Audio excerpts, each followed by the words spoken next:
All right, before I start, I'd like to say thank you to ANY for this special recognition and honor. I'd like to give a shout out to my dear loving family, my friends at Warburg Pincus, thank you for coming. Akil, Kevin Lowe's here somewhere with Tyler. How you doing? Thank you guys for coming. Appreciate you being here. So I'm going to use myself to speak to the power and impact of ANY, and most importantly, the significance of mentorship. America, in many ways, is a broken place. We have high rates of crime in our inner cities. We have a fractured and divisive government. We have a border situation that's untenable. And after all these years, we still have a long way to go to resolve our race relations in this country. Although broken in its infrastructure and its ways of being, America has never broken its fundamental promise.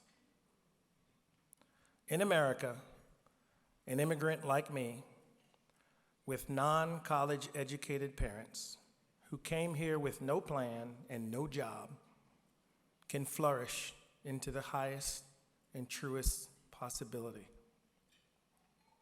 Only in America is my struggle and my achievement even possible. And I love this country for what it has given me. I was born in my house in Kingston, Jamaica, roughly 1.6 miles from Bob Marley's house. That's an important detail. We immigrated to Hartford, Connecticut in January, freezing cold, when I was 7 years old, and it literally felt like the coldest place on earth.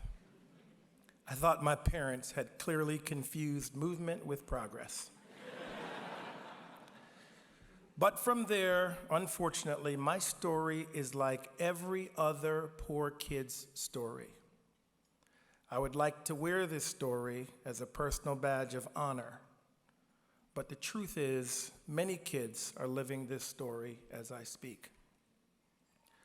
The story of having the lights cut off because we couldn't pay the light bill, but still having to do our homework. Being left behind on every school field trip because my parents didn't have the money necessary to pay for the school trip or to pay for lunch while on the school trip. Having to be friends with the drug dealers, but not become a drug dealer, because you always have to navigate that thin line. Being raised by your siblings, because your parents are always away working multiple shifts to keep the family afloat. Knowing your parents will never, ever come to your basketball game or your football game because they're too busy. Having family members who are serving time in prison or close friends who are no longer with us. This story is being replayed every day, right here in New York City and every other city. Just watch the local news, which most of us have decided to stop watching. When I say that some of the fellows here tonight are simply lucky to be alive, just believe it. It's true. Along the way, I met some people who literally changed the trajectory of my life. I will not name them all here, but I want to speak to the impact of people who care deeply about others. Early on, it was Mr. Brohinsky, my second grade teacher, who told me I was talented and I should speak more in class. Unfortunately, this is why I will go over my time. Mr. Marshall, my fourth grade teacher, told me I was good at math and placed me in talented and gifted, and this made math important in my life and why I chose to study engineering. Mr. Perry, my fifth grade teacher, who was also from Jamaica, provided me and taught me the value of psychological safety. Mr. McFadden, who always believed in me and encouraged me to leave my environment, was really who motivated me to go to Howard University.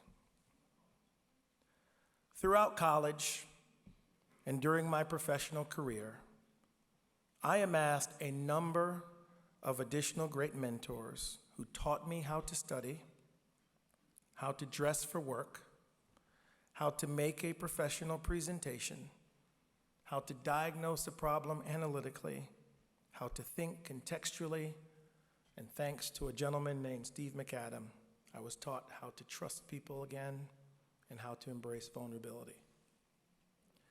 These names in my life are basically your names.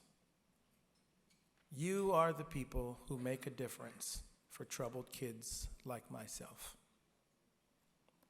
You're the reason why in America I can qualify for a Pell Grant going into college and then end up as a CEO of a publicly traded company and sit on a public board.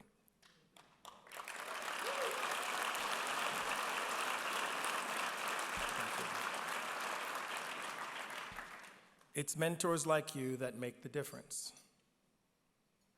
To the ANY fellows in the room, it's important for me to take some time to talk to you guys.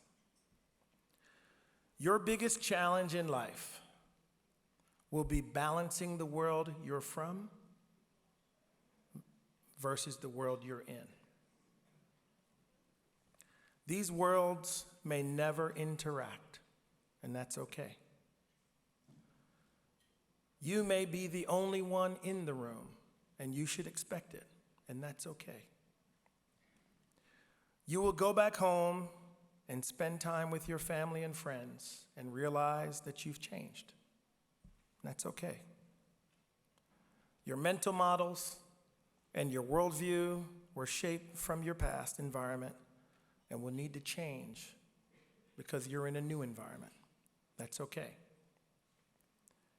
You'll always need to revise your mental models as you progress in life, and your situation changes and the facts change.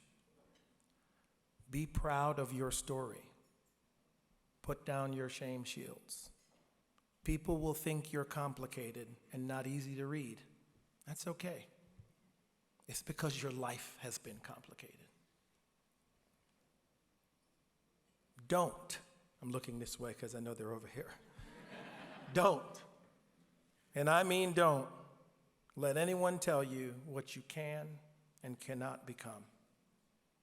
The mere fact that you're here means you've already done what others said you could not do.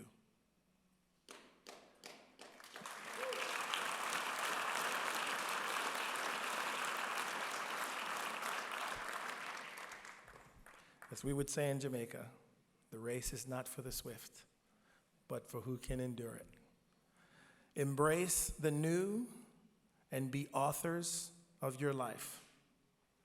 Write your own story. Captain your own ship. And stay true to the authentic version of yourself. And remember, you're perfect just the way you are. Godspeed.